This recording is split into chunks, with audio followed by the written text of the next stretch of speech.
Assalamualaikum warahmatullahi wabarakatuh.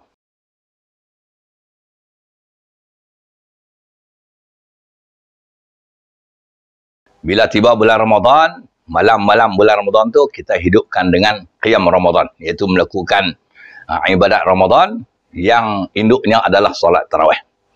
Bercakap berkaitan dengan solat tarawih ini, amalan kita lah di Malaysia, di Indonesia, di negara-negara Nusantara, tidak ketinggalan juga di sebahagian negara Arab, iaitu mula nak sembahyang tarawih tu, Bilal atau muazzin akan bangun, dia kata, Salatul tarawih jami'atan rahimakumullah. Dia kata macam tu.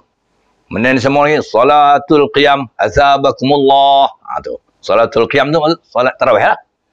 Kemudian semayang habis semua, selepas bagi salam, Bilal pun kata, Subhanal malikil ma'bud, Subhanal malikil mawjud, sampai habis. Tasbih. Tu namanya tasbih. Lepas tu diikuti oleh beramai-ramai oleh makmum yang salat tarawih dalam siri solat tarawih berjamaah itu. Kemudian disambung lagi dengan bersalawat.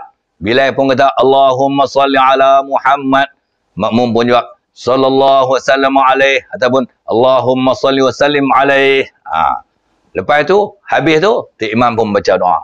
Allahumma inna nas'aluka ridhakal jannah wa na'udzubika min sakhatika wan nar.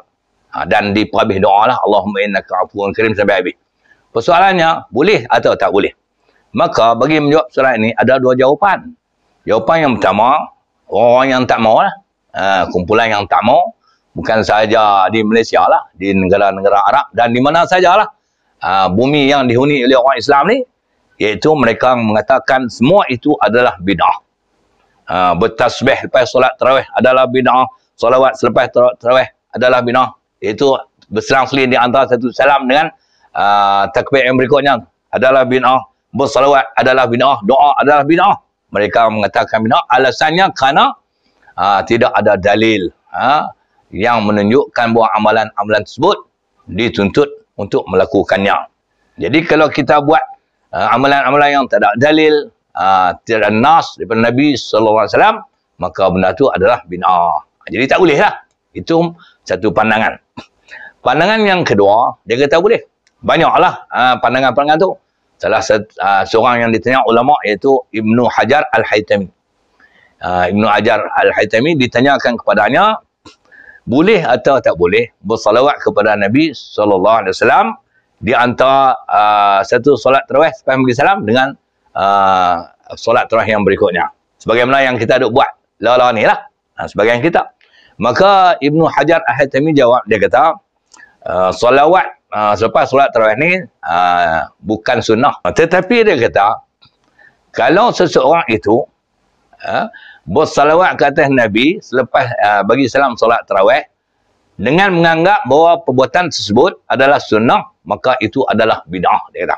Tetapi kalau lepas solat tarawih itu kita bersalawat kepada Nabi SAW dengan tidak menganggapnya sebagai sunnah, mana tak anggap tak, ni sunat lepas solat tarawih kita kena solat ni. Jika tidak menganggapnya sebagai sunnah, sekadar nak selawat saja, maka hukumnya adalah harus. Alasan yang diberikan kerana solawat pada Nabi SAW ni bersifat cara mutlak boleh pada bila-bila masa, termasuklah selepas daripada kita melakukan solat. Semua ada solawat, solat tarawih ataupun solat-solat yang lain. Itu alasan yang diberikan oleh Ibnu Hajar Al-Haytami. Jadi dia bagi dua lah. Kalau kita anggap kata dia sunnah, maka itu adalah bid'ah. Tapi kalau kita solat, tidak menganggapnya sebagai sunnah, tapi kita nak salawat dia. Nak salawat, kerana nak ambil pahala tu, maka hukumnya adalah harus. Walaupun harus, mendapat pahala. Darul Iftah Mesir. Ini pendapat daripada Darul Iftah Mesir. Dia keluar satu fatwa, dia kata, harus kita berzikir, bersalawat kepada Nabi SAW yang berselang-seling di antara satu solat tarawih dengan satu solat tarawih yang lain. Dia bagi alasan. Darul Iftah ni dia bagi alasan, dia kata perintah zikir, doa dan salawat ni adalah meliputi semua masa dan tempat. Meliputi semua masa dan tempat. Mana anytime kita boleh salawat pada Nabi, kita boleh istighfar, kita boleh berzikir anytime. Dan tempat di mana-mana sahaja. Di masjid, di surau, Itu maksud dia, alasan yang diberi. Maka saya petik satu nas Darul Ifta, dia kata, fa idza syara'allahu ta'ala amran ala jihatil itlaq wa kana yahtamilu fi fi'lihi wa kayfiyati adaihi aksar min wajhin.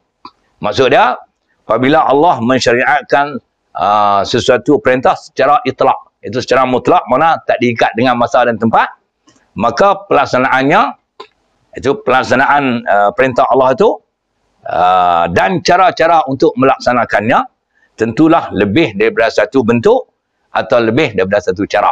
Bermakna, salah satu cara dan bentuk untuk kita bersalawat dan berzikir ni ialah selepas daripada kita beri salam solat tarawih.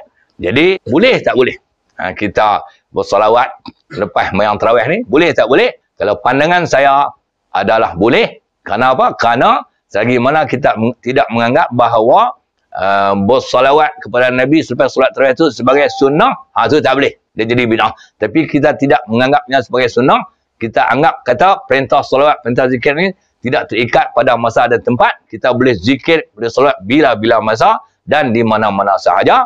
Maka kita bolehlah bersalawat kepada Nabi SAW selepas bagi salam solat tarawih, berselang-seli dengan satu solat tarawih dengan satu solat tarawih yang berikutnya.